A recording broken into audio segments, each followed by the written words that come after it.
सर्वांना नमस्कार. जय नाम. आपण चैतन्य पीठाच्या YouTube वाहिनीवरून गेल्या सुमारे 3.5 वर्षापेक्षा अधिक काळापासून आत्मसंवाद ही प्रबोधन मालिका प्रसारित करीत आहोत. या प्रबोधन मालिकेमध्ये आपले सद्गुरू आदरणीय बाबा महाराज बहुमोल अशा वेगवेगळ्या विषयांवर आपल्याला प्रबोधन करीत असतात.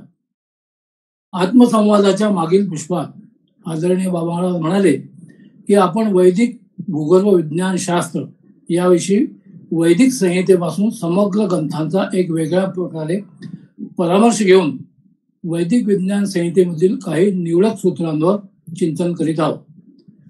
समग्र संहितेबद्दल मी गेल्या 35-36 वर्षापासून अभ्यास करतो आहे असे ते म्हणाले. त्यातील निवडक श्लोक घेऊन आधुनिक जिओलॉजीचे काही विषय आहेत त्यामध्ये आपल्या प्राचीन ग्रंथामध्ये जी माहिती उपलब्ध आहे त्याबद्दल आपण चिंतन करीत आहोत. गेल्या 20-21 पुष्पात जे चिंतन केले त्यामध्ये आधुनिक जिओलॉजीच्या ज्या काही शाखा आहेत त्यामध्ये फिजिकल जिओलॉजी आणि फिजिओलॉजी, नंतर इंजिनिअरिंग जिओलॉजी व मायनिंग जिओलॉजी आणि ग्राउंड वॉटर जिओलॉजी या 4 प्रमुख शाखांबद्दल आपण चिंतन केले. आणि पुढच्या पुष्पांमध्ये आपण ॲडव्हान्स जिओलॉजीची ब्रांच म्हणजे पर्यावरण भूगर्भ विज्ञान व मेडिकल जिओलॉजी याबद्दल चिंतन करणार आहोत. पर्यावरण शास्त्र हा विषय साधारणपणे विद्यालयात 1980 नंतर सुरू झाला. नागपूरला नीरी ही अतिशय जुनी संस्था या संदर्भात काम करीत आहे. तसेच IBMने पर्यावरण संबंधी मार्गदर्शनपर काही उपक्रम सुरू केले आहेत. खनिकर्माविषयी जे नियम आहेत त्यातून पोल्युशन कंट्रोल बोर्डची नावाची संस्था निर्माण झाली. त्यांनी पण या संदर्भात आपली नियमावली तयार केली आहे. मग असे लक्षात आले की प्रत्येक भूगर्भ शास्त्रज्ञाला पर्यावरणावर होणारा दुष्प्रभावाचा अभ्यास करणे आवश्यक आहे व एन्व्हायरमेंटल मॅनेजमेंट बद्दलचे तंत्र त्याला माहीत पाहिजे. पेंडेमिक जिओलॉजी ही सुद्धा एक महत्वाची शाखा आहे. असे हे वेगवेगळे वैशिष्ट्यपूर्ण विषय गेल्या 50 वर्षात पुढे आले.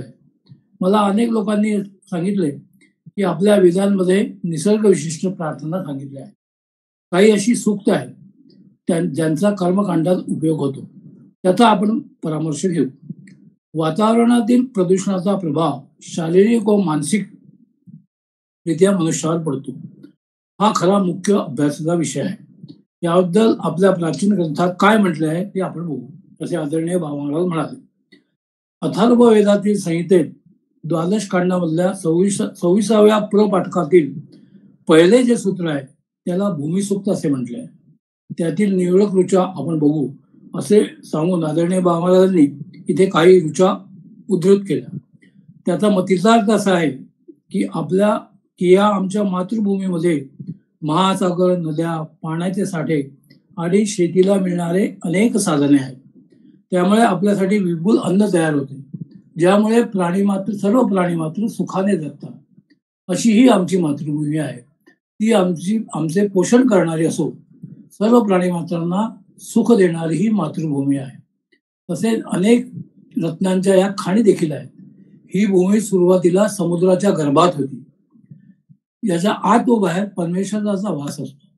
या भूमीवर जे पहाड, बर्फाने झाकलेले पर्वत व जंगले आहेत ते सर्व शत्रुरहित असो. या भूमीमध्ये उत्तम प्रकारच्या औषधी वनस्पती तयार होतात. अशा या भूमीचे सर्व प्रकारे रक्षण व्हावे अशी प्रार्थना करतो आहे. तसेच तू प्रसन्न व्हावी अशी देखील प्रार्थना पुढे केली आहे. पुढे ऋषी असे म्हणतात की इथे 6 ऋतू आहेत. ज्या भूमीमध्ये देवांनी वसवलेले अनेक नगरे आहेत अशा या भूमीला संवर्धन करण्यासाठी व उत्तम राखण्यासाठी आपण सर्वांनी प्रयत्न करावे. अशा पद्धतीने एक प्रकारे पर्यावरण प्रबंधनाच्या अनुषंगाने एक विशिष्ट प्रकारची प्रार्थना वेदांच्या भूमिसूक्तामध्ये आपल्याला पाहायला मिळते असे बाबा महाराज म्हणाले. तसंच अथर्ववेदाच्या 11व्या कांडामध्ये एक महत्वाची गोष्ट सांगितली आहे की पर्वत भव्य व्याधी चिकित्सा हा जो ग्रंथ आहे या ग्रंथकारांनी विशेष अभ्यास केला व याचे जे रुद्रसूक्त आहे त्या निवळ प्रार्थना नसून त्यामध्ये एक प्रकारचे तंत्र आहे. त्या तंत्राचे सूक्त आदरणीय बाबांनी इथे उद्धृत केले. त्यात वेगवेगळ्या प्रकाराने रुद्राची स्तुती केली आहे. त्यात प्राणी सर्पादी निवारण, नंतर कृषी उपद्रव निवारण याबद्दलची माहिती आली आहे. त्यांनी कृषी समृद्धीबद्दलही माहिती सांगितली आहे. जलस्तंभनबद्दलही त्यांनी सांगितले आहे. असे वेगवेगळे तंत्र त्या काळी या ग्रंथांमध्ये उद्धृत केलेले आहे. पुढे आदरणीय बाबा महाराज म्हणाले की आयुर्वेदाचा अभ्यास करण्यासाठी जे टेक्स्ट बुक आज वापरतात त्यामध्ये एक विशिष्ट अध्याय आहे. हा जो ग्रंथ आहे तो चरित संहिता नावाचा ग्रंथ आहे. त्यातील विमान स्थानामधला तिसरा जो अध्याय आहे त्याला जनपदात ध्वंस असे भाष्यकारांनी म्हटले आहे. याचा अर्थ पर्यावरण दूषित होणे म्हणजे इपिडेमिक जिओलॉजी, त्याचा महत्वाचा उल्लेख इथे आहे व याचे कारण विकृत वायू हे आहे. तसेच विकृत देश याविषयी माहिती इथे आदरणीय बाबा महाराजांनी सांगितली. त्यानंतर त्यांनी विकृत कालाबद्दलही इथे मार्गदर्शन केले. अशा प्रकारे हे 4 प्रकारचे ध्वंस करणारे आहेत. त्याची चिकित्सा कशी करावी हा महत्वाचा भाग आहे. तो आपण पुढल्या पुष्पात बघू असे आदरणीय बाबा महाराज म्हणाले. तसेच प्रदूषण व त्याचे निवारण याबद्दलही प्राचीन ग्रंथांमध्ये प्रकाश टाकला आहे असे सांगून त्यांनी आपल्या प्रबोधनाला स्वल्प विराम दिला. मी त्या बाबा महाराजांना विनंती करतो की त्यांनी आजच्या प्रबोधनाला सुरुवात करावी. नमस्कार. नमस्कार.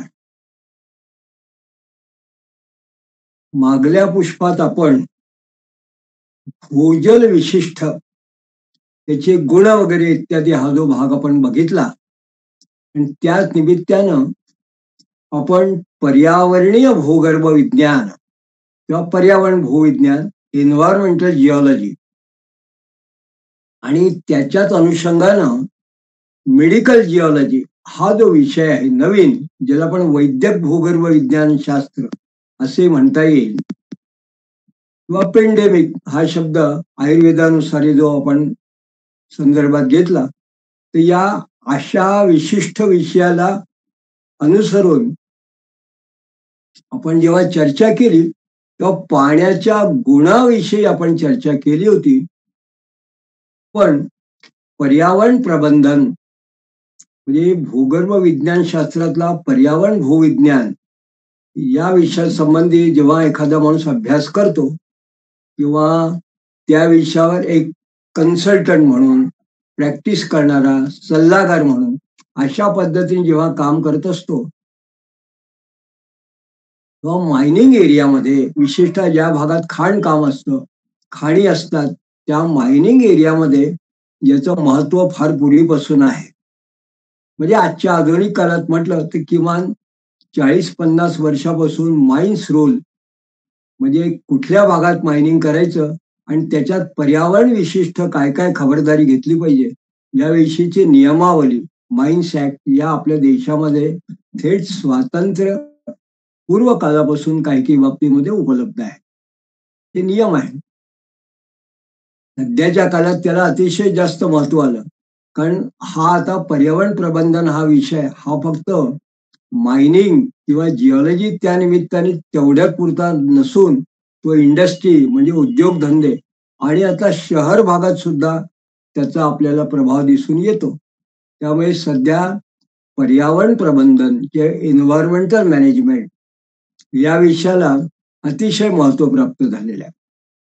पण आपण जेव्हा भूगर्भ विज्ञान या विषयासंबंधी चर्चा करतो आहोत तेव्हा एखादा भूवैज्ञानिक जो या मायनिंगच्या एरियामध्ये किंवा माइन बेस इंडस्ट्री असतील, ह्याच्या जवळचे जे उद्योग धंदे वगैरे असे असतील, कारखाने, त्या भागात जेव्हा काम करतो तेव्हा त्याला काही जी माहिती हवी असते तर त्या पद्धतीने जेव्हा मी एक विशिष्ट पद्धतीने मला PhD ची उपाधी प्राप्त झाल्यानंतर, डॉक्टरेट मिळाल्यानंतर मी जेव्हा काम करायला काही वरिष्ठ पर्यावरण शास्त्रज्ञांबरोबर सुरुवात केली तर हा जो कालावधी होता या कालावधीमध्ये अनेक वेळेस वेगवेगळ्या पद्धतीच्या माइन्स वरती अनेक ज्या ठिकाणी कोल बेस अशा पद्धतीच्या इंडस्ट्री आहे म्हणजे थर्मल पॉवर स्टेशन्स अशा ठिकाणी किंवा काही विशिष्ट उद्योग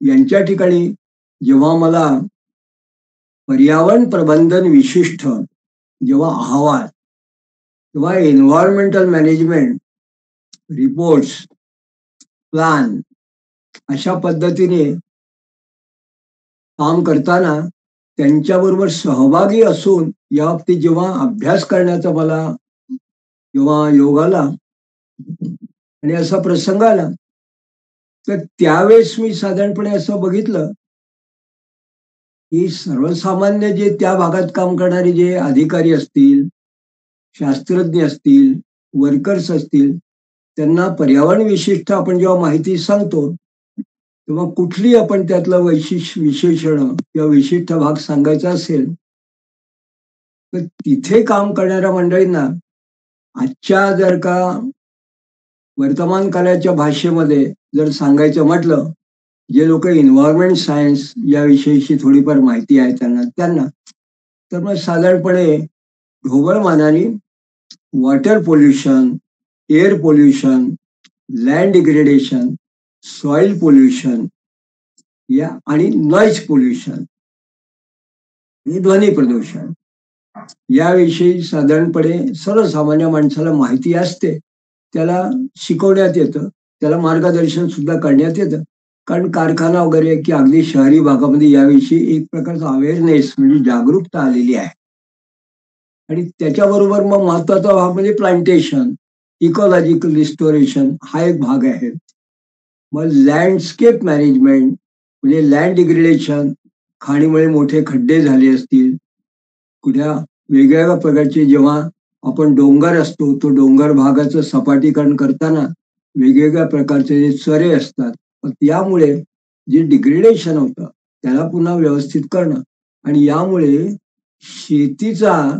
शेतीविषयी जर जमीन असेल आसपासची तर ती सुद्धा दूषित होते, म्हणजे कंटॅमिनेशन.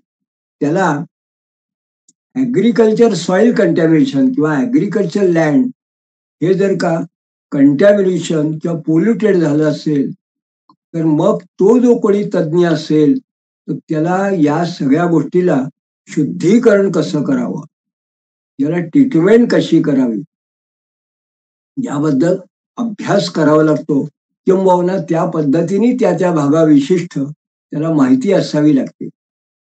आणि ते मार्गदर्शन करणं अत्यंत आवश्यक आहे. आणि हे मार्गदर्शन जेव्हा करायचं असतं तेव्हा त्या निमित्ताने अभ्यास करताना मला असं लक्षात आलं की आपलं जे पारंपरिक वैदिक वाङ्मय आहे त्या वाङ्मयामध्ये या सगळ्या ज्या बाबी आहेत, हे सगळे जे विषय या संदर्भात सुद्धा अनेक संदर्भ उत्तम पद्धतीने अशा पद्धतीने सांगितलेले आहेत, उपलब्ध आहेत. आणि हे उपलब्ध असताना हे संदर्भ जर आपण घेतले आणि मग त्याचा अभ्यास करून मग आधुनिक पद्धतीने आपण त्याच्यात जर प्रयोग केले तर बऱ्याच अंशी या आपल्या वैदिक वाङ्मयाचा आजच्या काळात सुद्धा आपल्याला उपयुक्त असा त्याला उपयोग करता येतो. म्हणून मग या पर्यावरण भूगर्भ विज्ञान या शास्त्रातला आपण जेव्हा आज चर्चेचा विषय घेतो आहे तेव्हा त्याच्यामध्ये सर्वसामान्य माणसाला वॉटर पोल्युशन आणि एअर पोल्युशन या संदर्भात जसा आपण विचार करणार आहोत तसा काही बाबतीत मग लँड डिग्रेडेशन किंवा सॉइल पोल्युशन या संदर्भात सुद्धा काही सूत्र आपण निश्चितपणे बघणार आहोत. तर महत्वाचा भाग असा आहे की वॉटर पोल्युशन आणि एअर पोल्युशन याचा संबंध हा सर्वसामान्य माणसाच्या प्रकृतीशी आहे. दूषित पाणी आणि दूषित हवा हे सर्वसामान्य माणसाला त्याच्या दैनंदिन जीवनाचा भाग आहे. मग एखाद्याला जर असं वाटलं की ही पोल्युशन किंवा एन्व्हायरमेंटल मॅनेजमेंट ही संकल्पनाच मुळामध्ये गेल्या 50-60 वर्षापूर्वी आली, तर पूर्वी नव्हतं का? पूर्वी सुद्धा होतं. किंबहुना पूर्वी सुद्धा या सगळ्या गोष्टीचा इतका सांगोपांग विचार आपल्या जुन्या ग्रंथकारांनी केलेला आहे की या सगळ्या म्हणजे पाण्याचा, हवेचा आणि पृथ्वी आणि वनस्पती हे जेव्हा प्रदूषित होतात किंवा त्यांचा दुष्प्रभाव माणसाच्या किंवा जनावर वगैरे जो भाग असतो त्याच्यावर जसा होतो तेव्हा त्याची रेमेडी म्हणजे त्याला उपचार काय करावा या संदर्भात त्यांनी काही सूचना द्या असे सुद्धा त्यांनी सांगितले आहे. आता आपण सुरुवात करताना सुश्रुत संहिता जी आहे आयुर्वेदातली महत्वाची किंबहुना आयुर्वेदाचा अभ्यासाचा जो एक टेक्स्ट बुक आहे तर त्याच्यातला सुश्रुत संहितेतला एक जो ग्रंथ आहे त्याला व्याख्यान ग्रंथ असं म्हणतात. हा जो व्याख्या केलेला किंबहुना त्याच्यावरती भाष्य ग्रंथ एक प्रकारचा केला आहे. त्याच्यातला हा जो 45तमो अध्याय म्हणजे 45वा अध्याय जो आहे तर हा सुश्रुत संहितेतला तर याला साधारणपणे द्रव्य विज्ञान किंवा द्रव्य द्रव्य विधिमा अध्याय अशा पद्धतीने या मूळ ग्रंथात याचा उल्लेख केला गेला आहे. आणि फक्त माहिती म्हणून सांगतो की डल्लन हा जो एक भाष्यकार आहे यांनी सुश्रुत संहितेचं जे व्याख्या म्हणजे ग्रंथ हा लिहिलेला आहे त्याच्यावर भाष्य त्याच्यातल्या सूत्रस्थानामध्ये हा 45वा अध्याय हा सूत्रस्थान म्हणून एखाद्याने अभ्यास करायचा असेल त्यांनी बघावा. तर याची सुरुवात जेव्हा त्यांनी केली या द्रव्य अध्याय तर या द्रव्य अध्यायामधला पहिला जो भाग आहे तो पाण्याविषयी आहे. विशेषतः पाण्याचं शुद्धीकरण कसं करावं या संदर्भात त्यांनी सांगितलं आहे. तर हा ग्रंथ सुरुवात करताना यात यथोवाच भगवान धन्वंतरी म्हणजे असा ग्रंथकार असं म्हणतो अथा तो द्रव्य द्रव्य विधिम अध्याय व्याख्या सामा सुरुवातीचा मुद्दाम श्लोक या करता सांगितला यथोवाच भगवान धन्वंतरी म्हणजे भगवान धन्वंतरीने ज्या पद्धतीने सांगितलं आहे तर एक संहितेत त्या पद्धतीने हे व्याख्यान करतात. तर त्यांनी असं म्हटलं की पानीयम अंतरिक्ष क्षम निर्देश्य रस अमृतम जीवनम तर्पणम धारणम आश्वासन जननम श्रमक्लमपि पिपासा सस्माद मूर्छा तंद्रा निद्रा दाह प्रशमन मे कांतता पथ्यतम च.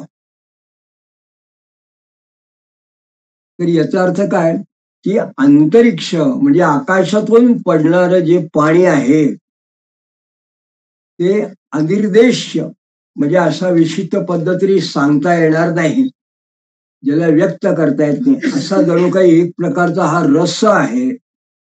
आणि हे जे पाणी आकाशातलं असतं हे जणू काही अमृतासारखं सौम्य आणि तर्पण करणार आणि शरीर धारण ज्याच्यामुळे शरीराची धारणा होते असं आश्वासजनक म्हणून याचाच अर्थ आहे की शरीराला सुखावह वाटणार असं त्याचबरोबर श्रम क्लम आणि तहान म्हणजे थकवा आणि तृष्णा त्याच्याबरोबर मूर्छा काही वेळा एखाद्याला जर का भोवळ आली तर त्याच्यासाठी तंद्रा आणि निद्रा म्हणजे झोप आणि शरीरात असणारा दाह म्हणजे जेव्हा आग वगैरे शरीरामध्ये असते दाह म्हणतात त्याला उष्णता ते शांत करणारा असतो.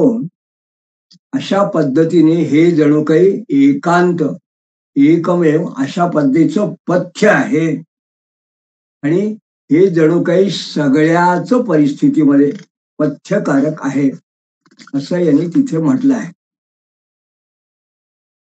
त्याच्याबद्दल आणखीन काही ठिकाणी माहिती करताना त्यांनी असं म्हटलं की या पाण्याचे गुणविशेषात काय आहे तर अनिष्ट गंधता म्हणजे अशा पद्धतीचा जो गंध किंवा वास जो चांगला लागत नाही किंवा मधुर आधी एखाद्या वेगळ्याच पद्धतीचं पाण्याचा रस असेल जे आपल्याला घेताना चवीला आपल्याला असं वाटतं तर अशा पद्धतीचं पाणी जर असलं तर त्यात जर तुम्ही काही धान्य वगैरे तुम्ही काय जर का शिजवायचा प्रयत्न केला तर त्याला वेळ लागतो. मग त्याच्यामध्ये विष्टंभन असं त्यांनी म्हटलंय. म्हणजे याला विष्टंभन म्हणजे एक प्रकारचं ज्याला काही विकृती असा दोष असतो आणि त्याला विपाक असं सुद्धा म्हटलंय. म्हणजे जसं एखाद्या गोष्टीचा पाक करणं. अशा पद्धतीने आपण जर त्या शिजवायला गेलो त्या पाण्याचा दोष आहे. किंवा जसा एखादं सामान्य पाणी आपण जर का एखादं शिजवायला घेतलं त्यात आवाज होतो, गुडगुड्याचा आवाज होतो. पण अंतरिक्ष जल जे असं पद्धती आकाशाचं पाणी असतं, शुद्ध जल असतं, त्याच्यामध्ये अशा पद्धतीचा कुठल्याही प्रकारचा विपाक किंवा दोष नसतात. हे या पाण्याचं वैशिष्ट्य असतं. मग आता हा तर अंतरिक्ष जल म्हणजे आकाशातनं पडणारं पाऊस जे पाणी आहे.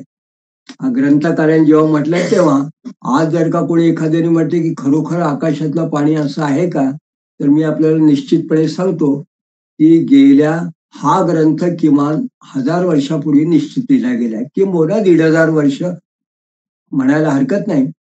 त्या काळातलं आकाशातनं पडणाऱ्या पाण्याची क्वालिटी आणि आजची गेल्या 50-100 वर्षामध्ये जे पोल्युशनमुळे पाणी झालेलं आहे. त्यामुळे आज जेव्हा माझ्यासारखा एखादा या भूजलशास्त्रामध्ये अभ्यास करणारा एखादा जीव केमिस्ट्री वगैरे प्रयोगशाळेत जेव्हा करतो तेव्हा असं बघण्यात आलं की हे पाणी काही वेळा किंचित ऍसिड सुद्धा असतं.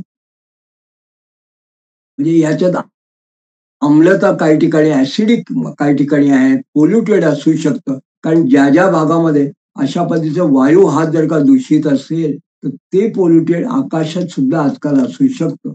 याला बरीचशी कारण आहे. पण आपण त्याचा विचार न करता या ग्रंथकारांनी काय म्हटलंय ते आपण बघूया. त्यांनी असं म्हटलं, व्यापन्नस्य चाग्नि कथनम सूर्या तप प्रतापनम तप्ताय पिंडसिक तालोष्ट्राणाम वा निर्वाणपणम प्रसादनं च कर्तव्य. नाग चंपकोत्पल पाटला पुष्प प्रभृती धीवासन भीती. म्हणजे आता हा ग्रंथकार असं म्हणतो सुश्रुत की व्यापन्न म्हणजे जे दूषित पाणी असेल त्याला स्वच्छ करण्यासाठी असं जे काही अतिदुष्ट किंवा दूषित जे पाणी असेल त्याला गरम केलं अग्नीवरती आणि त्याला आपण ज्याला म्हणतो की उकळून घेतलं तर ते पाणी बरेच वेळा शुद्ध होतं. तर काही वेळा जर ते पाणी कमी शुद्ध अशुद्ध असेल, फार त्यात अशुद्धी नसतील, तर ते सूर्याच्या सुद्धा प्रकाशामध्ये सूर्यप्रकाशामुळे जर सुद्धा त्याला तापवलं तरी सुद्धा ते पाणी शुद्ध काही प्रमाणात होतं. किंवा एक प्रकार त्याने जो पुढला सांगितलाय त्यात असं आहे की गरम केलेला एखाद्या लोखंडाचा गोळा किंवा वाळू किंवा आपण ज्याला वीट म्हणतो किंवा एखादा मातीचा एखादा ढेला ज्याला आपण म्हणतो की ढेकूळ मोठा मातीचा घट्ट असणार पण असा मृत्तिकेचा, हे जर आपण केलं गरम केलेलं असं खूप आणि ते त्या दूषित पाण्यात टाकलं तर काही प्रमाणात ते पाणी आहे ते शुद्ध होऊ शकतं. कारण आजकाल सगळ्यांना माहिती की या पद्धतीने त्याची जी अशुद्धी असते ती वाळू किंवा माती ही आपण त्यात ओढून घेतो. आणि मग त्यांनी असं म्हटलंय की मग हे जे पाणी असेल ते स्वच्छ कपड्यातून गाळायचं. म्हणजे ते गाळल्यानंतर पाणी बऱ्याच प्रमाणात शुद्ध होऊन जातं. मग त्याचबरोबर त्याने असं म्हटलंय की त्या पाण्यात जर दुर्गंध किंवा वास येत असेल तर त्याच्यामध्ये नागकेसर, चाफ्याचे फुलं म्हणजे चंपा ज्याला म्हणतात हिंदीमध्ये, त्या चाफा जो आहे कवठी चाफा त्याचं फुलं, कमळ आणि पाटला अशी जी काही फुलं वगैरे असतील त्याच्यामध्ये त्या पाण्याला सुगंधित करता येतं आपल्याला. आता त्यानंतर दूषित पाण्याचं जेव्हा आणखीन ते शुद्ध करण्याचा उपाय सांगतात तर त्याला त्याला एक प्रकारे त्याने असं म्हटले की अग्नीवरती क्वथित करणं, त्याला क्वाथ म्हणतात. म्हणजे अशा पद्धतीने त्याने आपल्याला एक प्रकारे एक क्वाथ ज्याला म्हणतात हे त्यांनी आपल्या समोर ठेवलं. पुढे ते म्हणतात की सौवर्णे राजते ताम्रे कांसे मणिमये पिवा पुष्पावंतंस भौमेवा सुगंधी सलिलम पिबेत. म्हणजे हे जे पुष्प वगैरे टाकून शुद्ध केलेलं जे पाणी आहे, हे जे पाणी आहे त्यातलं वस्त्रगाळ केलेलं हे पाणी सोन्याच्या, चांदीच्या, तांब्याच्या, ज्याला कासा असा आपण म्हणतो, त्या काशाच्या किंवा एखाद्या मण्याने बनलेल्या किंवा मातीच्या भांड्यामध्ये ठेवून मग सुरक्षित ठेवून मग आपण प्यायला घ्यावं, असं त्या पद्धतीने.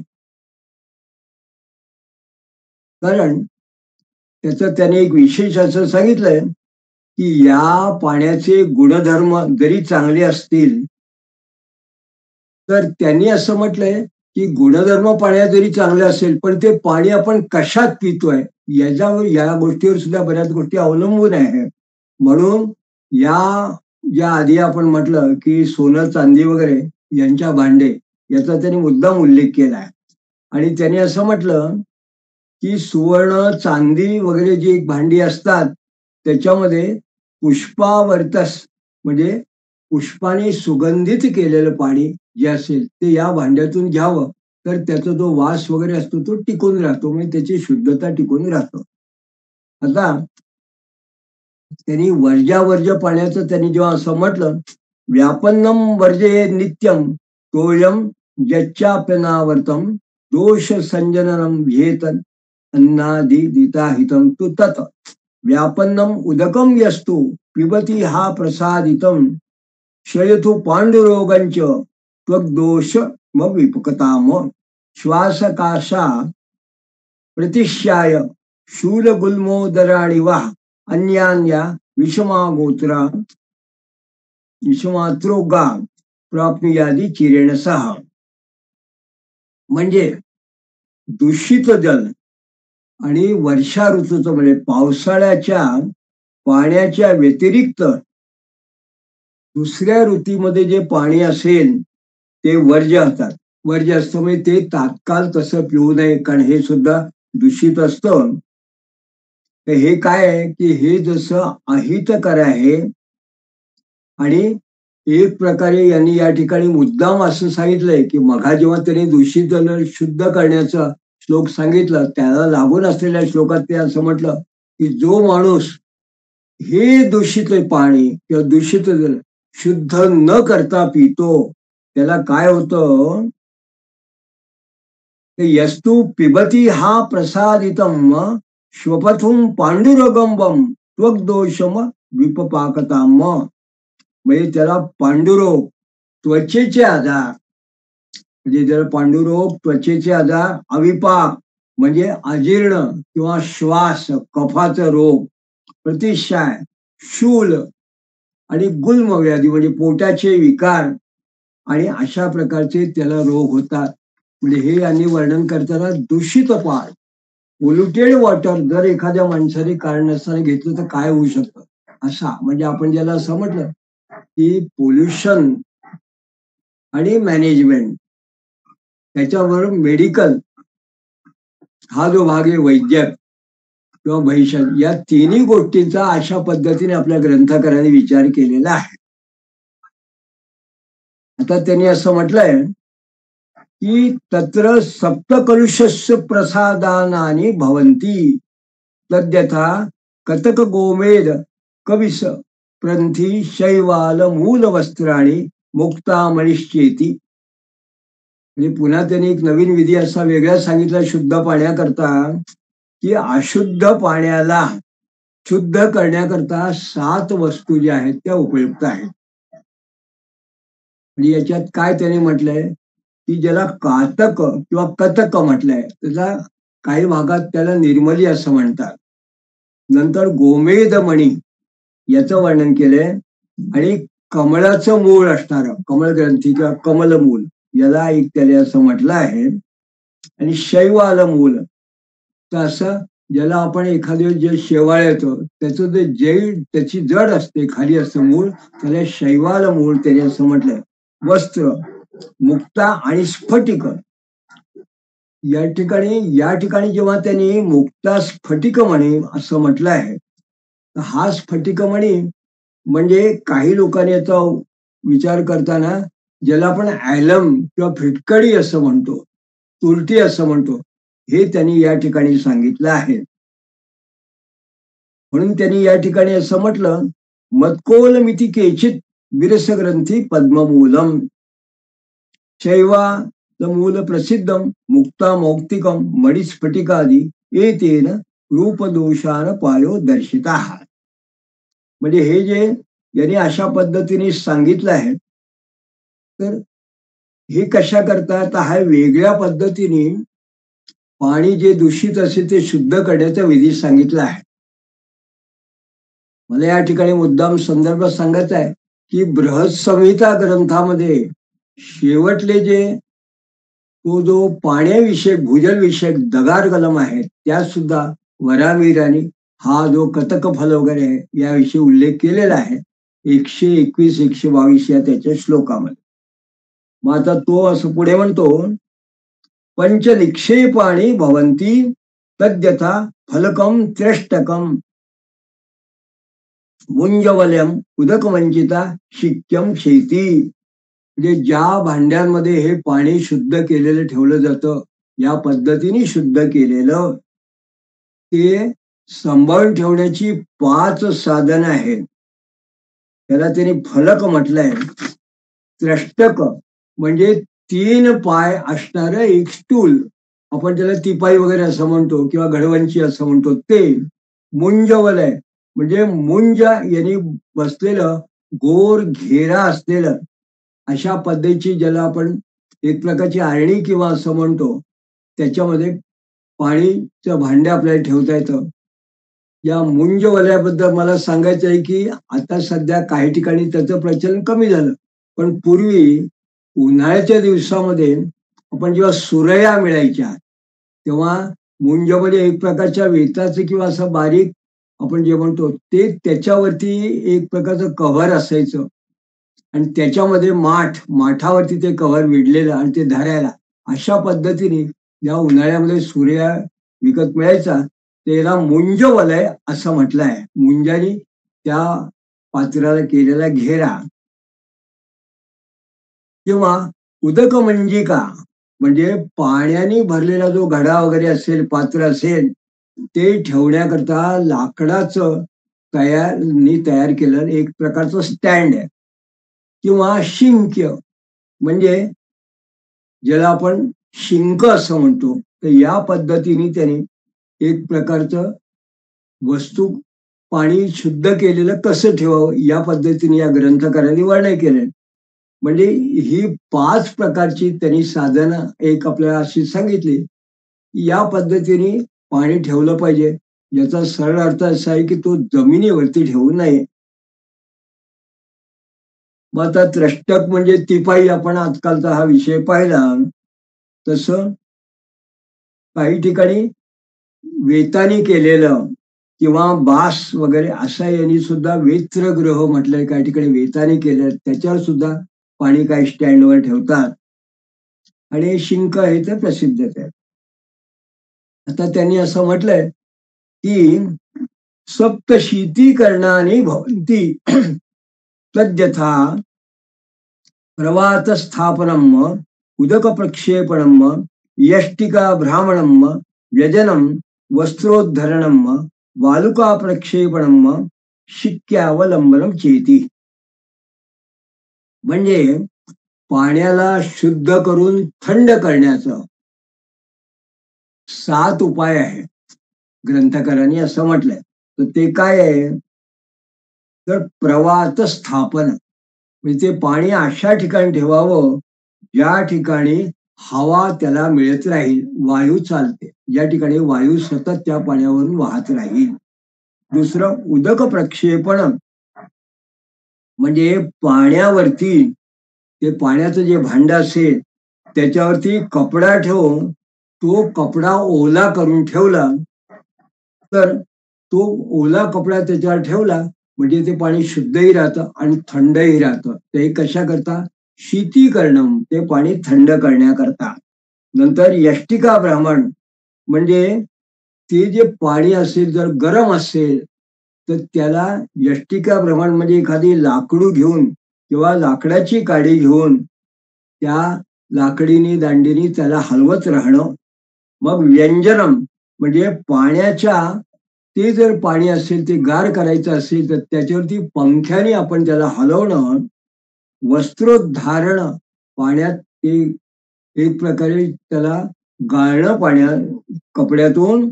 आणि बालुका प्रक्षेपण म्हणजे ते पाणी जे आपण शुद्ध करण्यासाठी गरम केलं होतं ते पिण्यासाठी आपल्याला थंड पाणी जर हवं असेल तर थंड केलेली अशी जी वाळू वाळू असेल, ओली वाळू, त्याच्यावरती ते ठेवणं ते भांड. आणि शिक्यावलंबनम म्हणजे त्याला शिंक्यावरती ते जे भांड असेल पाण्याचं ते त्या ठिकाणी टांगून ठेवणं.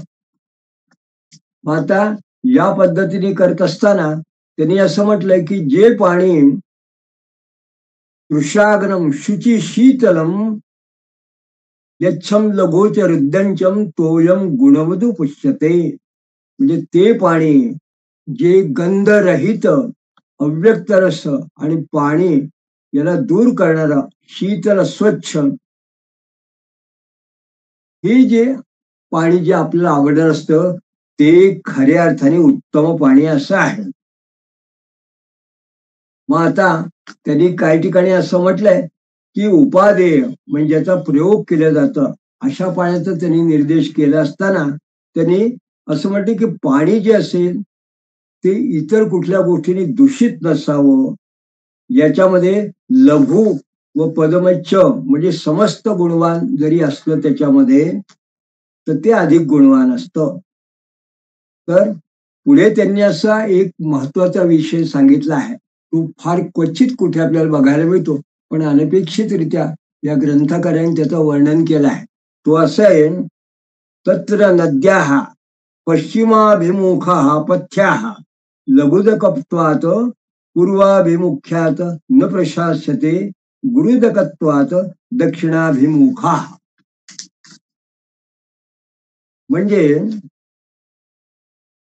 पश्चिम दिशाला ज्या नद्या असतील, या नद्या असतात या काही ठिकाणी चांगल्या आपल्याला असं त्यांनी म्हटले आहे. तर पूर्वेकडे वाहणाऱ्या नद्या आहेत त्याच्यात पाणी दूषित होण्याची जास्त शक्यता असते. तर हे सगळं असताना त्यांनी असं म्हटलंय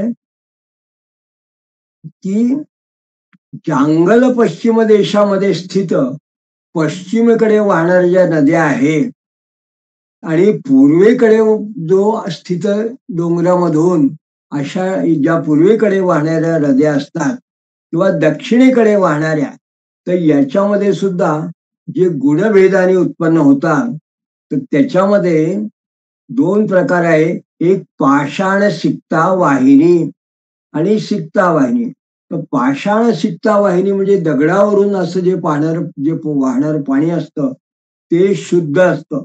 आणि अपाषाण सिक्ता वाहिनी अशा पद्धतीचं पाणी जे आहे, जे साधारण पूर्वेकडे वाहणाऱ्या नद्या किंवा काही वेळा दक्षिणेकडे जाणाऱ्या ज्या नद्या असतील तर त्याच्यात काय आहे, ते पाणी पिण्यामुळे कृमी उत्पन्न होतात. म्हणून हे जे आहे तर या पद्धतीने आपण या नद्यांचं पाण्याचं एक प्रकारचं गुणवर्णन त्यांनी जेव्हा केलं तेव्हा एक असं महत्वाचं सांगितलंय की नद्या दोन प्रकारच्या आणखीन एक प्रकार आहे, त्यात तडागज आणि दरीच म्हणजे पर्वत कंदरातून निघणाऱ्या नद्या त्यांना तडागज नदी यांचं जे आहे त्यांचं पाणी स्वच्छ असतं कारण त्या दगडातनं वगैरे निघून तिकडनं होतात. आणि ज्याला असं ती दरीज जे असतात म्हणजे हे जे प्लेन लँड मधून वाहणाऱ्या माती वगैरे अशा ज्या काही नद्या असतील त्या दोष उत्पन्न करणाऱ्या असतात. त्यांनी असं म्हटलं आणखीन पुढे, नद्या शीघ्र वाहा लद्वा प्रोक्ता माशामलोदका गुर्व्या शैवाल संच्छन्ना कलुषा मंदागाश्रया. म्हणजे याचं कारण सुद्धा एक वेगळ्या पद्धतीने ते असं सांगतात की ज्या नद्या तीव्र गतीने वाहतात, म्हणजे ज्यात पाणी वाहण्याची गती ही तीव्र असती, त्याच्यामधलं पाणी हे स्वच्छ असतं आणि त्यांचं जे जल आहे ते लघुगुण असतं, म्हणजे आपण ज्याला म्हणतो की हलकं पाणी छान आहे. ज्या नदींचं पाणी हे त्याच्यावर शेवाळ वगैरे अशा पद्धतीने जर त्या पाण्यावरती आच्छादित असेल तर त्यांच्या वाहण्याची गती सुद्धा कमी असते. त्याला आपण धीमी हा शब्द जसा याच्यात म्हटलं आहे की शैवालग्रस्त अशी जी ती हळूहळू जर का त्याची पाणी गती नसेल, त्याची गती असेल तर त्याचं पाणी लवकर कलुषित, असं म्हणजे त्याला पोल्यूट आपण म्हणतो किंवा प्रदूषित होतं. आणि हे पाणी ज्याला सध्या गुरु हा ग्रंथकाराने गुरु शब्द म्हटला, आपण म्हटलं पाणी जड आहे किंवा हेवी असा आपण त्याला शब्द वापरतो. म्हणजे त्याला पुढे त्यांनी असं म्हणलं, प्रायेण नद्यो मरुषु सतिक्ता लवणान्विता लध्व समधुराश्चैव पौरुषेया बलहिता. म्हणजे ज्या नद्या मरुस्थल किंवा रेताळ अशा पद्धतीच्या मैदानामधून वाहतात त्यांचं पाणी हे बरेच वेळा तिक्त आणि लवण, म्हणजे ज्याला आपण काय वेळा क्षारी असं म्हणतो, कडवट वगैरे अशा पद्धतीचं आपण ज्याला म्हणतो अशा पद्धतीचं होतं तथा. आणि याचा जो विपाक आहे तो मधुर लघु असतो. पण काही ठिकाणी त्यांनी असं म्हटलंय, या वालुकामय प्रदेशातलं सुद्धा जर पाणी असेल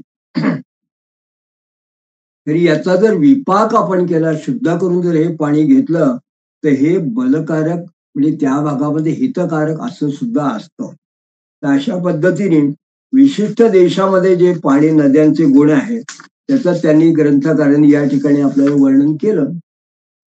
तर मला या निमित्ताने असं सांगायचं होतं की हे जेव्हा पाण्याचं विशिष्ट गुणवर्णन आणि त्याच्या शुद्धीकरणाच्या या वेगवेगळ्या पद्धती या जेव्हा मी ग्रंथातून बघितल्या तेव्हा मला आणखीन याच्याबरोबरचे काही ग्रंथ, कारण आपण काही निवडक सूत्रांचाच या ठिकाणी समावेश घेतला आहे आपल्या चिंतनामध्ये, पण असं लक्षात आलं की ही सूत्र ही जर आपण या पद्धतीने विशिष्ट पद्धतीने अभ्यास केला तर हा एक स्वतंत्र संशोधनाचा विषय होऊ शकतो.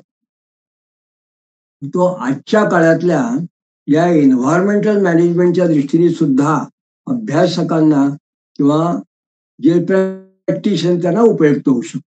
म्हणून मी जेव्हा साधारणपणे 87-88 नंतर माझा PhD विषय अभ्यासाला सुरुवात केली तेव्हा माझ्या समोर एक प्रश्न असा होता की एक तर मायनिंग वेगवेगळ्या भागामधलं जे पाणी असतं त्याची क्वालिटी कशी असते, ही क्वालिटी एक प्रकारे शोधन करायची आणि मग त्या त्या भागातलं जे पाणी असेल ते शुद्ध कसं करायचं याबद्दल एक वेगळ्या पद्धतीचा अभ्यास करून ती शुद्धीकरणाची जी वॉटर ट्रीटमेंट सिस्टीम आहे ती सिस्टीम आपण शोधून काढायची. कारण तोपर्यंत मी जेव्हा भवनशी मायनिंग एरियामध्ये ज्या खाणीच्या भागात आहे खूप ठिकाणी जेव्हा फिरत होतो तेव्हा मला असं लक्षात आलं की मग तो भंडारा जिल्हा असो, नागपूर जिल्हा असो, यवतमाळ जिल्हा असो किंवा आपण मध्य प्रदेशच्या आपण भागात गेलो तो छिंदवाड्याचा काही भाग असो तिकडे, किंवा मी जेव्हा देशाच्या इतर भागांमध्ये गेलो तेव्हा राजस्थानमध्ये मी फिरलो, बिहारमध्ये कोलफिल्डमध्ये गेलो, दक्षिणेमध्ये मी काही ठिकाणी गेलो, आंध्रामध्ये गेलो, कॉपर माइन्स मध्ये वगैरे अनेक ठिकाणी पाण्याच्या प्रदूषणाचा हा विषय मला लक्षात आला होता. आणि एक महत्वाची गोष्ट त्यात अशी लक्षात आली होती की ओपन कास्ट माईन जेव्हा म्हणतात किंवा अंडरग्राउंड माईनचा तर प्रश्न आहेच, पण ओपन कास्ट माईनिंग जिथे मायनिंग होऊन गेलं आहे आणि मग ते मायनिंग संपल्यानंतर मोठे मोठे त्या ठिकाणी जेव्हा तलावासारखे ते जे इफ्लुएंट वॉटर खालून येत असतं, झरे झरे मोठे लागल्यासारखे मायनिंग नंतर ते पाण्याचे झरे, त्यात पावसाचं पाणी येतं. तर हे पाणी जेव्हा त्या मोठ्या मोठ्या ओपन कास्ट मायनिंग मध्ये भरलं जातं, तेव्हा तलावचे तलाव त्या भागामध्ये निर्माण होतात एका अर्थाने, आणि खोलही असतात. पण मी ज्या ज्या वेळेस त्या भागात गेलो आणि पाहत होतो, तेव्हा मला असं लक्षात आलं की अगदी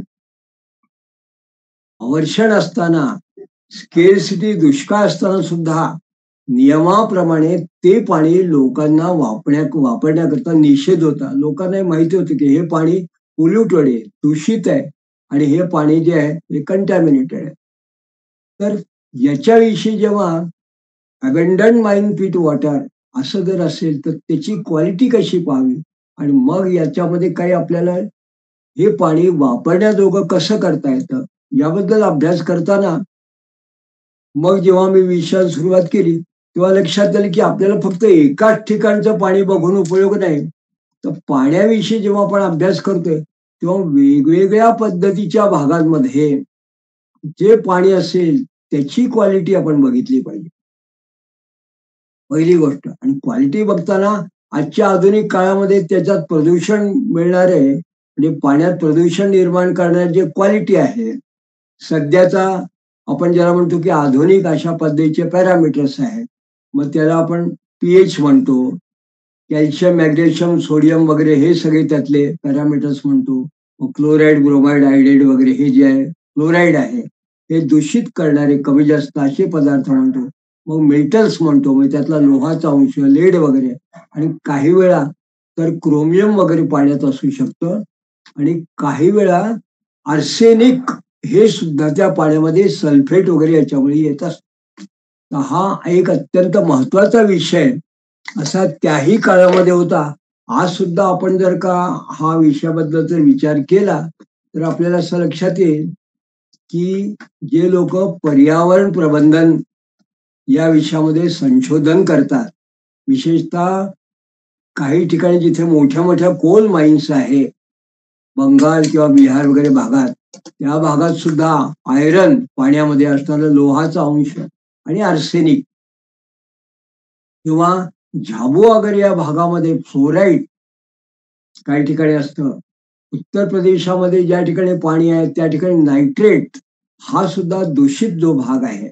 आणि काही ठिकाणी तर नदींचं पाणी आणि फर्टिलायझर याच्यामुळे सुद्धा जो दूषित बोरवेल मध्ये झालेलं आहे. या सगळे जे पाणी आहे, दूषित पाणी, हे शुद्धीकरण कसं करा हा एक मोठा प्रश्न असतो. अजून सुद्धा बव्वंशी अनेक लोकांना असं पोल्युटेड वॉटर जे असेल ते नेमकं शुद्धीकरण कसं करावं मोठ्या प्रमाणात, नॉन पॉईंट सोर्सेस असं म्हटलं तरी याच्याबद्दल माहिती नसते. तर त्याचं तंत्र एक वेगळं आहे शुद्धीकरणाचं. तर या सगळ्या संबंधित संशोधन करताना जेव्हा मी काही विशिष्ट भाग हा जेव्हा घेतला, आणि mining areas of central province म्हणजे हा जो देशाचा मध्यवर्ती भाग आहे त्यात ते जे विशिष्ट मायनिंग एरिया आहे, तो भंडारा, नागपूर, यवतमाळ डिस्ट्रिक्ट मध्ये वेगवेगळ्या खाणी आणि त्या ठिकाणी असलेले भूभाग, यातलं पाण्याची क्वालिटी तपासून त्या प्रत्येक पाण्याच्या क्वालिटीला शुद्धीकरणा विशिष्ट प्रयोगशाळेमध्ये प्रयोग करणे, हा जेव्हा माझा अभ्यासाचा विषय होता, संशोधनाचा, त्यावेळेस आज मी निश्चित सांगतो की हा सगळा जो माहिती ग्रंथांनी सांगितलेली आहे याचा मला एक वेगळ्या पद्धतीने उपयोग झाला.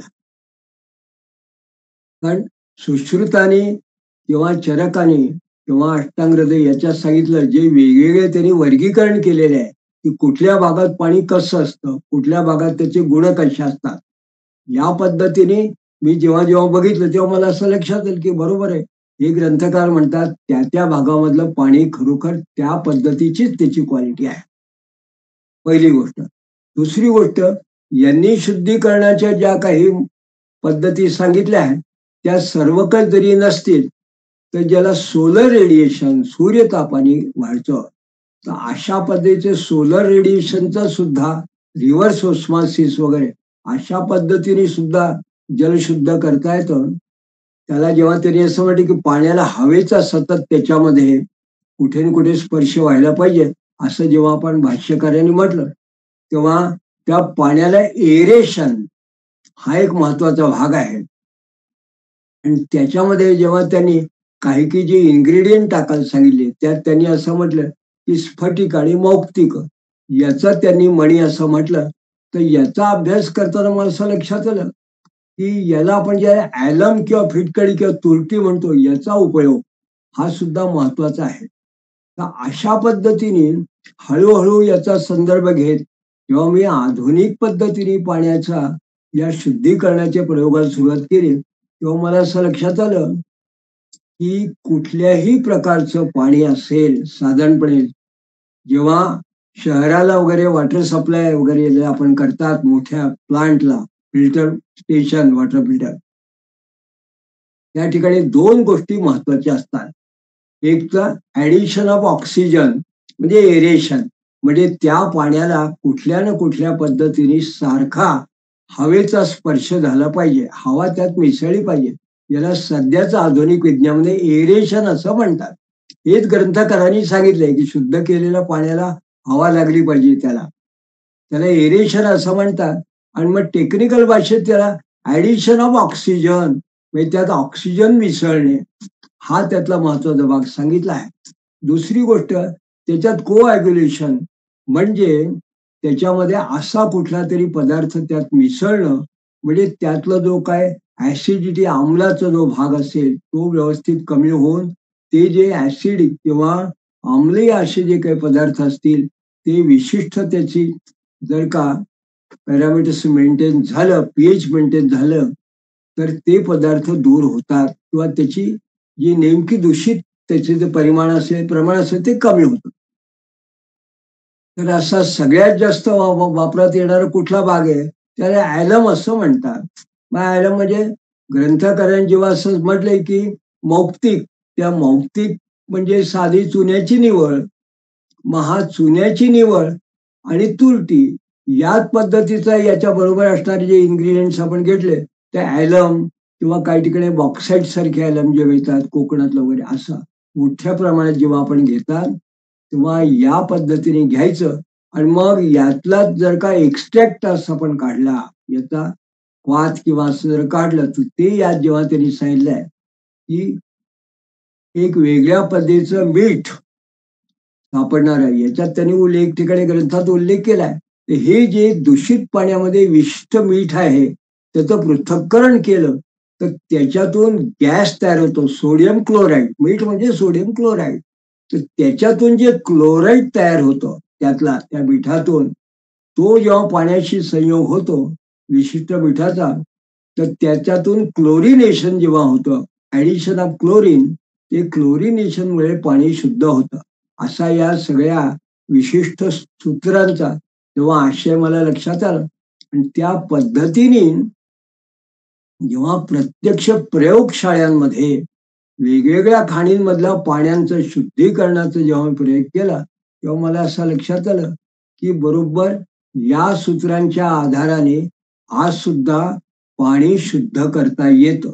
आणि किती मोठ्या प्रमाणातलं पाणी असेल तरी आज हीच पद्धत जवळजवळ जगभर कुठल्या न कुठल्या पद्धतीने फिल्ट्रेशन, मग ते वाळूनी असो किंवा सँडनी असो किंवा एरेशननी असो किंवा कोॲग्युलेशन म्हणजे ऍडिशन ऑफ ॲलम यांनी असो किंवा क्लोरिन, या सगळ्या पद्धतीने आज सुद्धा आपल्याला अशा पद्धतीने पाणी शुद्ध करता येतं. पण सगळ्यात महत्वाचं म्हणजे या ग्रंथातून पाहत असताना मला एक नवीन शोध असा लागला की आतापर्यंत साधारण एखादा जेव्हा जिओलॉजिस्ट एखाद्या दूषित पाण्याविषयी अभ्यास करत असताना त्याला अनेक वेळा चांगलं पाणी असेल किंवा दूषित पाणी असेल ते निसर्गतः शुद्ध होऊ शकतं का, याच्याविषयी त्याच्या मनामध्ये अशी फारशी कुठे कल्पना नसते. पण हे शोध कार्य करत असताना मी जेव्हा उमरेड भागामध्ये एका कोलफिल्ड मध्ये काम करत होतो आणि अशाच प्रकारच्या एका अबेंडन माइन पेट, जे पाणी असं भरलेलं तलावासारखं असं जे ओपन कास्ट माइन मध्ये पाणी भरलेलं होतं आणि जे दूषित होतं, त्या पाण्याचं जेव्हा अनालिसिस केलं आणि तिथून तो जो एक नदी तिथून निघालेली आम नदी, ती काही किलोमीटर दूर गेल्यानंतर मग जेव्हा त्या पाण्याचं पृथक्करण केलं, तर मला असं लक्षात आलं की अरे हे पाणी बऱ्यापैकी शुद्ध झालेलं आहे. याला म्हणावं नॅचरल प्युरिफिकेशन. बऱ्यापैकी शुद्ध झालेलं आहे. म्हणजे बऱ्यापैकी जर शुद्ध झालेलं पाणी त्यात आहे, त्याचं कारण काय? मग हे कारण शोधताना असं लक्षात आलं की जमिनीच्या आतून येणारं मूळ तिथे पाणी जे साचतं आहे, ते पाणी तर दूषित आहे. पण ते पाणी तलावाच्या स्वरूपात जेव्हा असतं मोठ्या भागामध्ये पसरलेलं, त्याच्या बाजूला एक वेगळ्या प्रकारचा जो दगड आहे, त्याला लॅमेटा असं म्हणतात, लाईमस्टोन सारखा.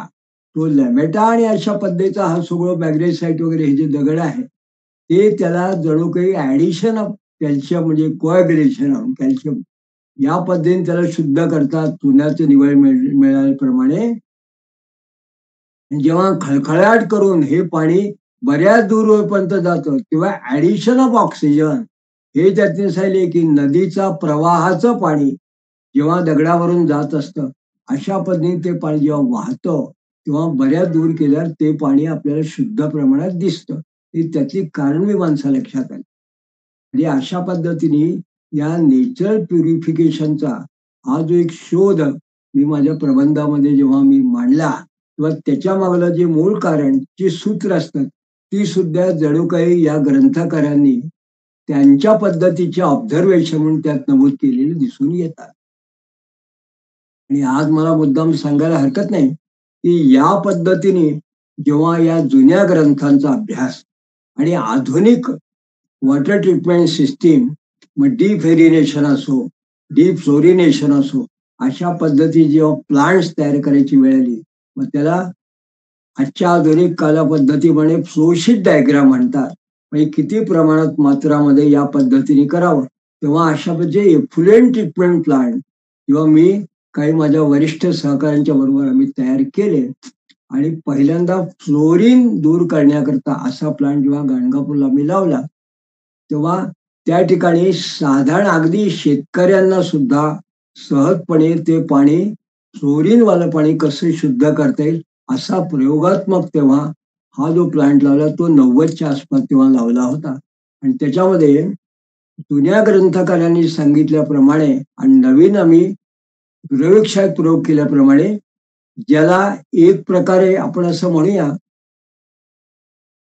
की खडं मीठ, मिठाचे खडे किंवा खडं मीठ रॉ अशा वेळेस फक्त मीठ जरी त्यात टाकलं आणि चुना जो असतो तो त्यात टाकला, तर ते सुद्धा बोरवेलचं पाणी व्यवस्थित शुद्ध होऊ शकतं.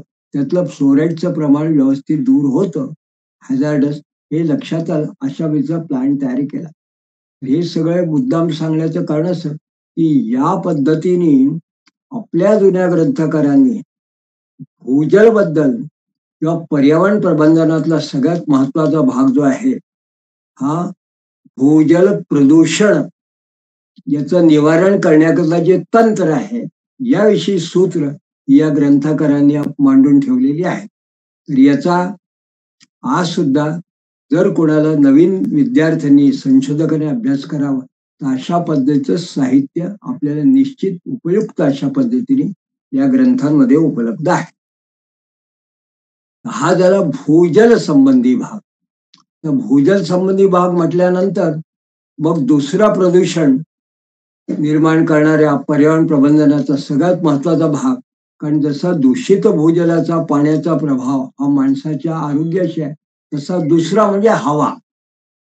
मग या हवेविषयी तर आपल्याला कोणी वेगळं सांगायलाच नको, कारण दूषित हवेने काय होतं हे जुन्या ग्रंथकारांपासून आतापर्यंत सगळ्यांना माहिती आहे. तो अनुभवाचाच भाग आहे, कारण त्याचा संबंध श्वसनाशीच आहे. पण ग्रंथकार काय सांगतात, तर या निमित्ताने फक्त काही सूत्र मुद्दाम आज सांगतो की आपल्या ग्रंथकाराने जेव्हा ही हवा ही जेव्हा दूषित असेल आणि ती जेव्हा दूषित परिणाम करून माणसाच्या आरोग्याला घातक असेल, असं जेव्हा ही अशा प्रकारची हवा असतील, त्याच्याविषयी सुद्धा जे ग्रंथकारांनी लिहिलेले आहे, त्यात त्यांनी एक विधी त्याला नाव दिले आहे त्यांच्या पारंपरिक पद्धतीने. आणि त्याला त्यांनी धूमपान विधी असं त्याने म्हटलं आहे. तर आपण आता अष्टांग हृदय या ग्रंथामधला साधारणपणे 21वा जो अध्याय आहे, हा धूमपान संबंधामध्ये विधीचा अध्याय असा म्हटला आहे. आणि त्यांनी एक ठिकाणी असं म्हटलं आहे या ग्रंथकारांनी, हा वाग्भट आहे आणि अष्टांग हृदय याच्यातलं जे सूत्रस्थान आहे, सूत्रस्थान भाग म्हणतात, यातल्या 21व्या अध्यायात त्यांनी असं म्हटलं आहे, या धूमपान विधी म्हणजे हवेचा दूषित परिणाम होऊन जर एखादा माणूस व्याधीग्रस्त असेल तर त्याला विशिष्ट पद्धतीने धूम म्हणजे धूर, ज्याला धूम असं म्हणतात, हा घेऊन धूर करून त्याची शुद्धी कशी होऊ शकते, तर ती जी आहे तर सार्वजनिक जी शुद्धी असते तो वेगळा भाग आहे. पण व्यक्तिनिष्ठ अशी जर शुद्धी करायचं असेल तर तो धूर कसा त्याने घ्यावा याबद्दलचं यात वर्णन केलं आहे. तर त्यात असं म्हणतो की चतुर्ध कफवातोत्थ विकाराणाम जन्मने उच्छेदाय च जाताना पिबे धूमम सदा आत्मवान. ती सुरुवात करताना यांनी पहिल्या श्लोकात असं म्हटलंय की आपल्या नियंत्रित अशा वर्तणुकीच्या साह्याने जो मनुष्य स्वतःच स्वास्थ्य ज्याला टिकवून ठेवायचं आहे, अशा मनुष्याने ऊर्ध्व जत्रुगत म्हणजे आपल्या हवेमुळे, ऊर्ध्व जत्रुग म्हणजे श्वास श्वसन याच्यामुळे कफवाता संबंधीचे विकार होऊ नये, कारण त्रिदोषात याने निर्माण होत असतात. म्हणून झालेले विकार बरे व्हावे याच्यासाठी ही धूमपान चिकित्सा याचा अवलंब करावा. म्हणजे हवेने होणारे जर काही प्रॉब्लेम असतील तर ते या पद्धतीने दूर करावे. या ठिकाणी आत्मवान हा शब्द जेव्हा त्यांनी म्हटलंय की जो एखादा माणूस ज्याला स्वतःचं आरोग्य चांगलं ठेवायचं असेल त्याच्याकरता त्यांनी नियमाचं असं म्हटलंय. तर त्यांनी याच्यामध्ये असं म्हटलंय की ग्रंथकार जेव्हा एखादा विषय स्पष्ट करतो तेव्हा तो असं सांगतो नक्की की सगळ्यांना सगळेच धूम चालतील असं नव्हे, सगळ्यांनीच एक प्रकारचं विक्स घ्यावी, सगळ्यांनीच कांडी घ्यावी असं सध्या आपण बघतो. विक्सची कांडी सगळ्यांना, पण ते कमी जास्त प्रमाण कसं असतं ते आपल्याला माहित नसतं. मग किती घ्यावं काय घ्यावं, पण यांनी मात्र त्याच्यावर सखोल विवेचन केलं आहे ग्रंथकाराने. ते अष्टांग हृदयकार असं म्हणतात, त्यांनी सांगताना सांगितले की धूम जो आहे, या धूमाचे ज्याला औषधीकारक धूम आहे याचे 3 प्रकार आहेत. ते कसे आहे, स्निग्धो मध्या सतीक्ष्णश्च वाते वात कफे कफे. म्हणजे कफ जो असतो किंवा वात जो असतो, अशा स्निग्धो मध्या सतीक्ष्णश्च वाते वात कफे योज्या, म्हणजे वात वात आणि कफ, आणि कफासाठी अनुक्रमे स्निग्ध मध्य आणि तीक्ष्ण धूमाची योजना करावी. याच्या प्रकारे अशा प्रकारे जे धूम आहे त्यात मध्य शब्द जो वापरलाय तो फार तीक्ष्ण नाही आणि फार स्निग्ध नाही असा धूम आहे.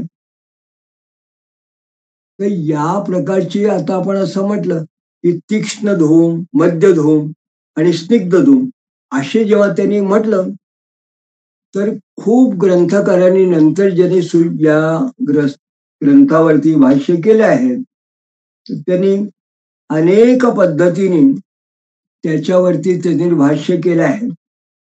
मग हे करत असताना सुरुवातीला त्यांनी धूमपानास अयोग्य, कोणाला हा धूमपान हा जो उपचार आहे तो योग्य नाही असं करताना सुद्धा त्यांनी कॉशस ज्याला प्रिकॉशन त्यांनी असं म्हटलंय की ज्याला रक्तपित्त झालं आहे, ज्यांना पोटाचे आजार असतील, ऊर्ध्ववात असेल, रोहिणी अशी व्याधी आहे, किंवा ज्यांनी बस्ती घेतलाय, किंवा ज्यांनी मासे मद्य वगैरे असांचं सेवन केलं आहे, किंवा ज्यांच्या डोक्याला इजा झाली आहे, अशा लोकांनी हा धूमपान विधी हा एकदम सहसा करू नये. कारण हे भैषज औषध आहे एक प्रकारचा. तसंच त्यांनी अकाली आणि अतिमात्रा धूमपान हा सुद्धा करू नये. याचा अर्थ असा आहे की फक्त ग्रंथ वाचून कोणी हा नुसता प्रयोग करू नये. तर एअर पोल्युशनमुळे जे काही प्रॉब्लेम होतात हे आपल्याला आज सुद्धा बघायला मिळतात. म्हणून पण प्राचीन ग्रंथकारांनी सांगितलेले उपाय हे सहज मनाने करण्यासारखे नाही. तर त्याच्याकरता त्यांनी म्हटलंय की अकाली आणि अतिमात्र धूम हे सुद्धा कोणी करू नये. आणि मग त्यांनी असं म्हणले की काही वेळा धूमपान जनित अशी सुद्धा व्याधी काही वेळा ज्याला साईड इफेक्ट म्हणतात, तर त्याबद्दल सुद्धा त्यांनी चिकित्सा अशी केली आहे. पण असं जरी म्हटलं तरी केव्हा घ्यावं हा काळ त्यांनी असा म्हटला आहे. पण त्याच्याकरता आपण फारशी चर्चा न करता आपण एक म्हणतो की याच्याकरता धूमपान कसं करावं, याच्याकरता त्यांनी सांगितलं एक छोटस यंत्र नलिकेसारखं. त्यांनी असं म्हटलं आहे की अंगुष्ठ कोला स्थितेश्चेती समाहार द्वंद्वा बस्ती नेत्रेण समम द्रव्यम. म्हणजे बस्ती नेत्र, एखादा बस्ती नेत्र असलेल्या द्रव्याने बनवले 3 कोश 3 कप्पे असणारे आणि सरळ असणार असं, ज्याच्या मूळ भागावरती अंगठ्या एवढं छिद्र आहे आणि अग्रभावी म्हणजे जंगली बोरांची आठळी अशा पद्धतीची आहे, असं छिद्र असणार असं धूमनेत्र म्हणजे एक प्रकारचं असं धूर घेण्याचं असं यंत्र बनवावं. याच्यामध्ये आणखीन हे सरळ असावं. आणि त्या 3 कप्प्यांविषयी मात्र त्यांनी सांगले यथापूर्व्या अनुप्रविभज्य त्रिकांडम त्र्यकोशा पर्वाणी यश्य त्रिकोशम. अशा पद्धतीने त्यांनी एक त्रिकोश त्रिगर्भाकृती अशा पद्धतीने त्यांनी धूमनेत्राचं त्यांनी असं म्हटलंय.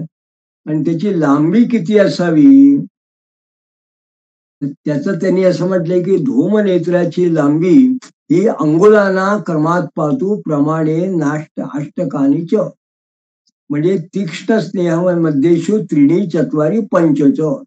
8 अंगुलांच्या तिप्पट चौपट आणि पाचपट असावी.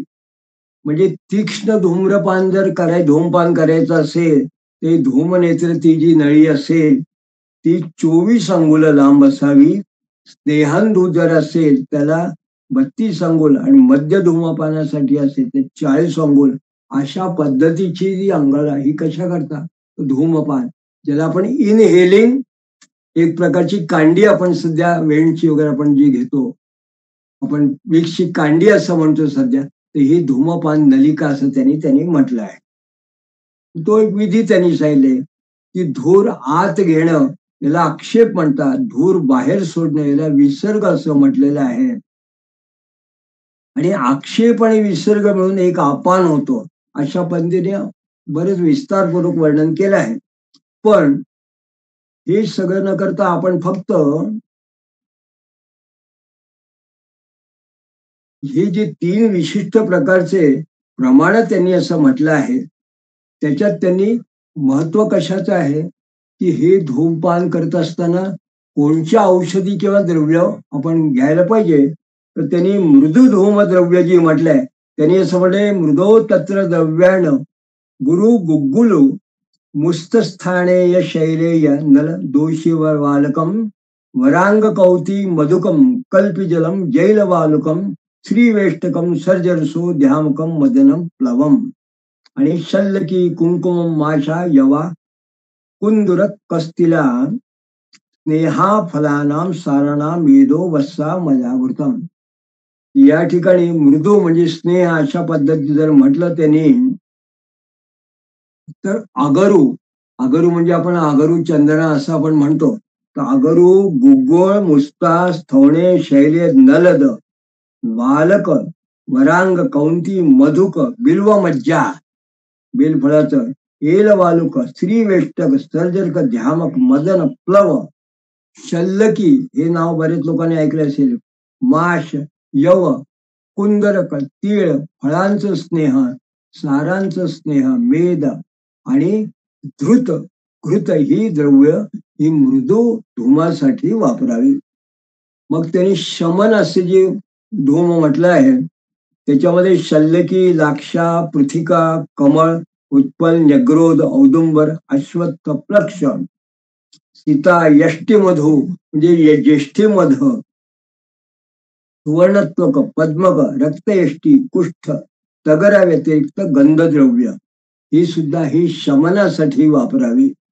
आणि तीक्ष्णा करता ज्याला तीक्ष्ण धूमद्रव्ये, तीक्ष्णे ज्योतिष्मती निशा, दशमूल मनोहालम, लाक्षा, श्वेता, फलत्रयम, गंधद्रव्याणी तीक्ष्णाने गणो मूर्ध विरेचनम. म्हणजे ज्योतिष्मती, निशा, दशमूळ, अलम, हरताळ, लाक्षा आणि फलत्रय तीक्ष्ण गंध द्रव्य असणारी अशी जी आहे, कुष्ठ, तगर, कंकोळ वगैरे अशी जी काही आहे ही तीक्ष्ण धूमासाठी ही द्रव्य वापरावी. अशा पद्धतीने त्यांनी हा एक प्रकारची ही द्रव्य वापरली. तर 3 वेगवेगळ्या प्रकारची जी धूम असतात ती वेगवेगळ्या व्याधींकरता मनुष्यांकरता त्यांनी करावं अशा पद्धतीने त्यांनी असं म्हटलं आहे. तर यानंतर त्यांनी धूमावरती त्याला म्हटलंय ती ही कशी निर्माण करावी याबद्दल सुद्धा त्यांनी वर्णन केलं आहे. आणि शेवटी त्यांनी या अध्यायाचा जेव्हा समारोप करताना त्यांनी असं म्हटलं की कासश्वास पिनसो विस्वरत्वम, कुतिरगंध पांडुता केशदोषा, कर्णास्या क्षित्रा व कंडुतिर्जाड्यम, तंद्रा हिदमा धूमपम न स्पृश्यन्ति. जे कास धूमपान अशा पद्धतीने जो करतो त्याला कास म्हणजे दम लागणं वगैरे अशा विकारांपासून कधीच त्रास होत नाही. मुख दुर्गंधी, नासा दुर्गंधी, मुख पांडुता म्हणजे पांढरं पडणं, केस पांढरे होणं, केस गळणं, कर्णस्त्राव, कान गळणं, कर्णकंडू, खास सुटणं, कर्णशूल, मुखस्त्राव, नासा नाकातून गंड, कंडू, जाड्य हे विकार होत नाही. आणि अशा पद्धतीने त्यांनी हे केलं आहे की हे विकार जशी होत नाही.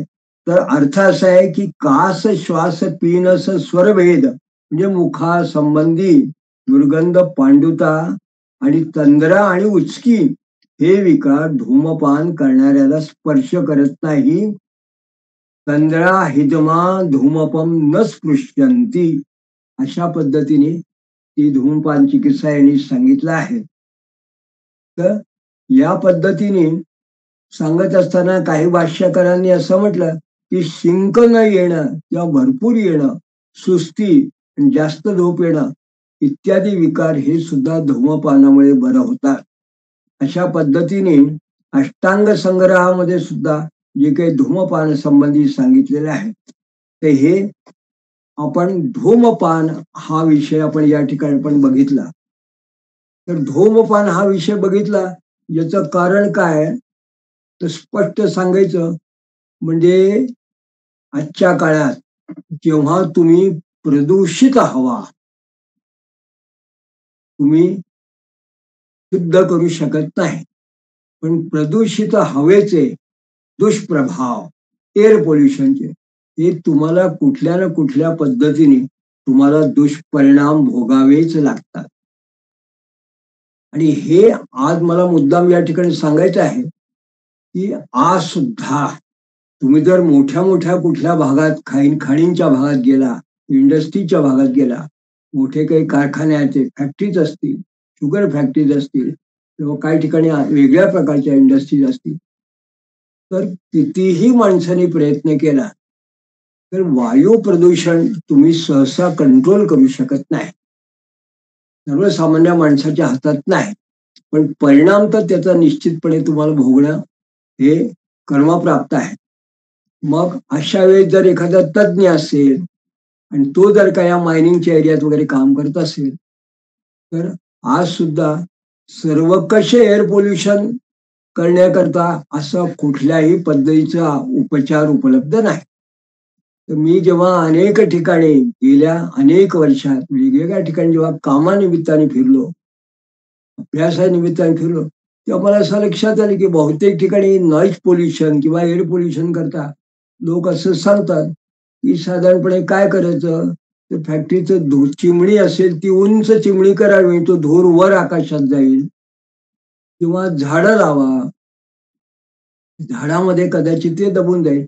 पण सर्वसामान्य माणसाला धुराचा त्रास होतो. त्यामुळे एअर पोल्युशन हा पर्यावरण प्रबंधनाचा जो महत्वाचा भाग आहे, तो जेव्हा सगळ्या दूर तुम्हाला शुद्ध करणं शक्य नाही, मग तुम्ही स्वतःपुरता करू शकता. म्हणून एक सूत्र असेल की when you cannot change the surrounding environment, you can attune your self with remedies with the surrounding treatment of air pollution. एका अर्थाने तर अट्यून स्वतःला कसं करायचं, तर या दृष्टीने आपण हा जो पारंपरिक धूमपान चिकित्सा ज्याला असं म्हणतात, इनहेलिंग थेरपी, ही आज सुद्धा एखाद्या विज्ञाननिष्ठ अभ्यासकाला उपयुक्त आहे.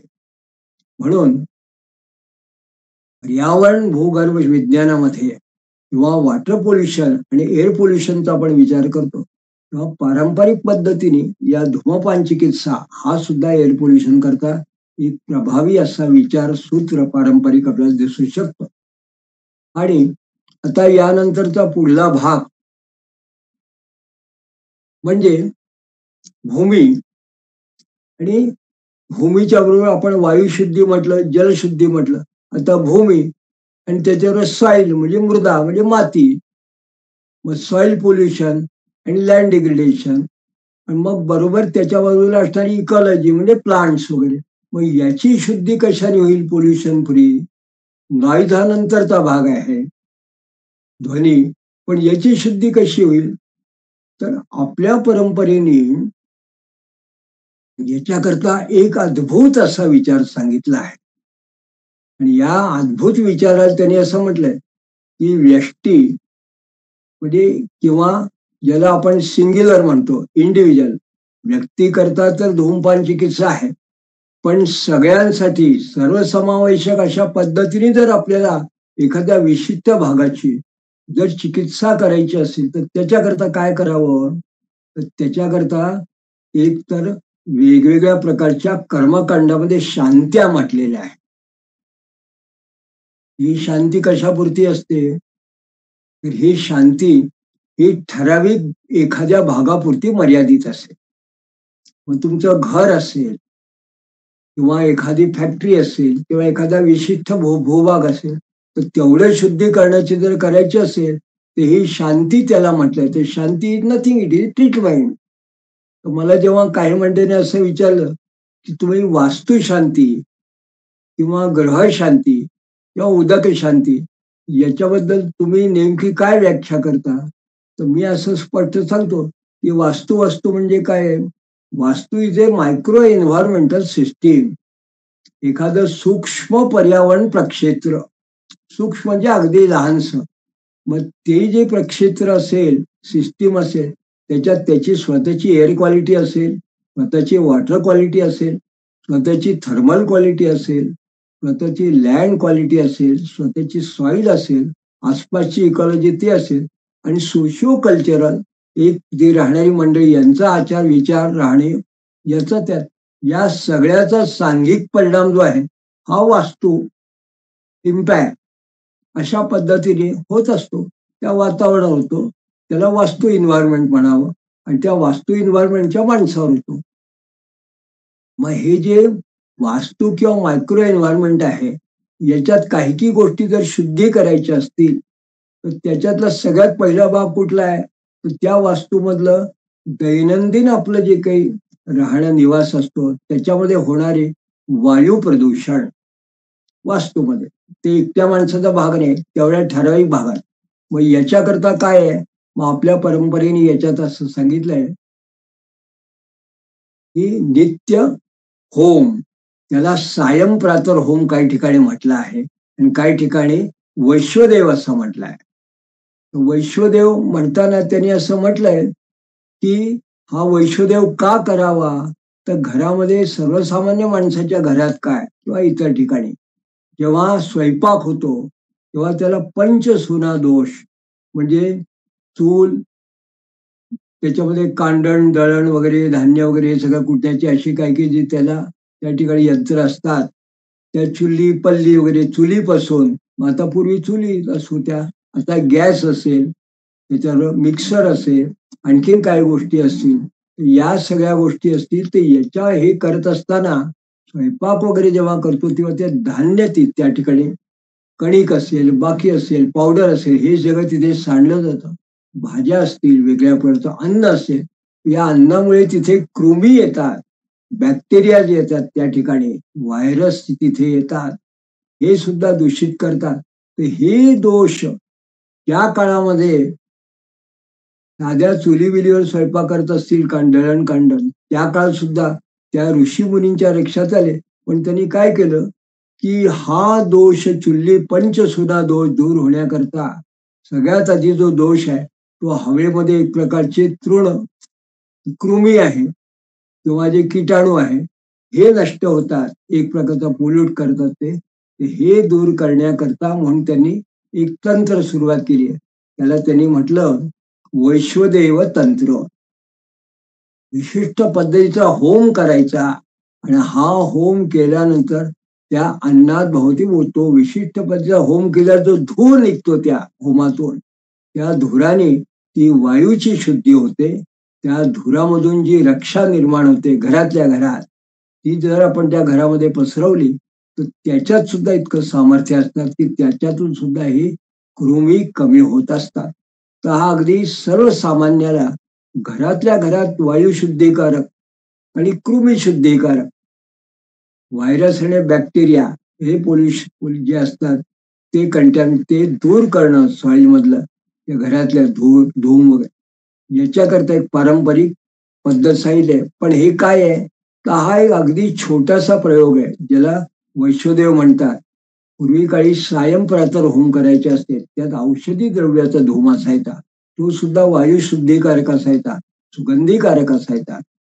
आता काही लोकांना जर कल्पना असेल तर ते असं म्हणतात की जेव्हा अस्थमा वगैरे सारखे काही एखाद्याला दोष असतील त्याला व्हेंट वगैरे अशा पद्धतीची काही औषधं ही त्याला एका यंत्राद्वारे त्याला घेण्यात येतात. आणि मग व्हेंट वगैरे त्या यंत्राने त्यांनी असं घेतलं की मग त्याला त्या पद्धतीने त्यांनी श्वसन करावं की सर्वसामान्य माणसाला कफाची कांडी, की आपण विक्सची कांडी ही त्याला माहिती असते, तर ही सुद्धा एक प्रकारची धूमपान चिकित्साच आहे. पण काही वर्षापूर्वी डीडीटी किंवा अशा पद्धतीचा धुराची गाडी अशा पद्धतीने फिरत असे काही वर्षापूर्वी, आणि तो धूर जेव्हा सोडला किंवा घरातले डास वगैरे कमी व्हायचे, पण लोक सुद्धा त्या वेगवेगळ्या भागातील आहेत. हा आजच्या काळातला प्रयोग. पण त्या काळामध्ये घरामध्ये वैश्वदेव हा घरातल्या छोट्या त्या वास्तूकरता धूमपान किंवा धूम, यज्ञीय धूम, वैश्वदेव हा एक प्रयोग त्या काळामध्ये सुद्धा उपलब्ध होता.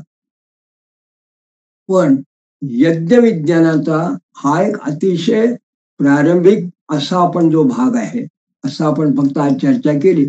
मात्र हे यज्ञ विज्ञान हे इतकं आपल्याकडे प्रगत होतं की एक स्वतंत्र यज्ञ संस्था आणि ही विज्ञाननिष्ठ असणारी संस्था, याचा उपयोग आयुर्वेदाच्या ग्रंथकारांनी केला, कर्मकांडाच्या ग्रंथकारांनी केला आणि अन्य सुद्धा अनेक पद्धतीने ग्रंथकारांनी या यज्ञ विज्ञान सिद्धांतांचा उपयोग केला.